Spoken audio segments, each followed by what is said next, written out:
Hey everyone, it's Tammy Tiller-Hewitt. I come to you today for a public service announcement, a PSA. I want to talk to you about distractions. What are your weapons of mass distraction? Now, I'm not just talking about not paying attention in a meeting because we're looking at our phones. I'm talking about life and death distractions. So recently I was listening to a professor from the University of South Florida who was talking about distractions, and his topic was distractions are killing us.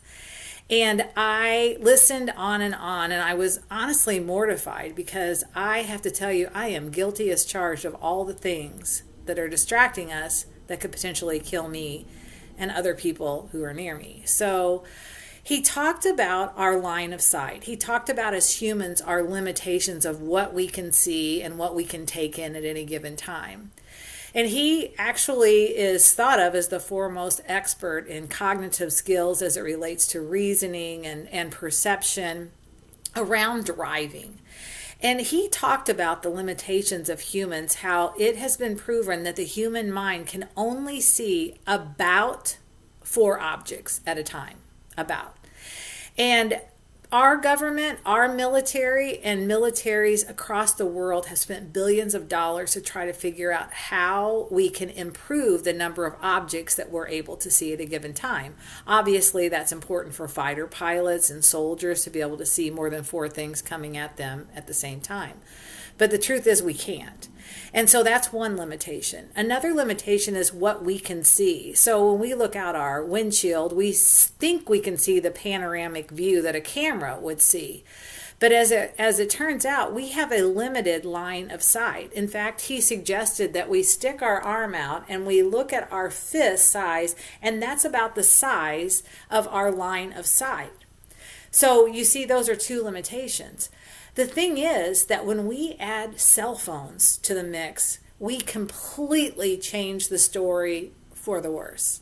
So he suggests that when we are on our cell phone, even in our hands-free mode, that we are 4 times more likely to get into an accident than a drunk driver.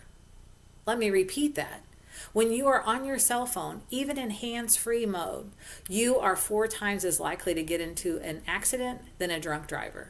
It takes us 4 times as long to react to something when we're on our phone than if we weren't. So it's a big deal. And did you know that looking down at your phone to look at a text or send a text on average takes about 5 seconds? If you are going 55 miles an hour, which who drives 55, right? You would be, by the time you looked up, you would be from one end of a football field to another. You just look down and you're at the other end. I mean, think about standing at the end of a football field and how the other end looks so far away. It's not. And further, when we're on our phone, our line of sight goes from where maybe we could see the sidewalk to the incoming traffic as our eyes switch back and forth. But if you're on the cell phone, you can only see as wide as your steering wheel and as far as the bumper on your car. That means that if someone's about to run out in front of you, you will not notice until they're under your bumper. That's scary. So I just want to raise awareness about using our cell phones because we spend so much time in our car. And I'm guilty. I can't tell you how many times I've saved meetings, I've saved calls for when I'm on the phone, when I'm in the car, because I'm thinking I can multitask. That's another thing. Our minds cannot multitask. Multitasking is not a human term. It's a computer term. What we do is switch tasks from one task to the other, which is completely ineffective and inefficient. That's for another day and another conversation. But I just wanted to get on here really quick now that I've learned so much about the risk associated with driving, even hands-free, with our cell phone. So hopefully you'll take note and know to just use that phone when you absolutely have to when you're driving. It could save your life and many others as well. Thanks so much. We'll see you next Friday from the field. Be safe.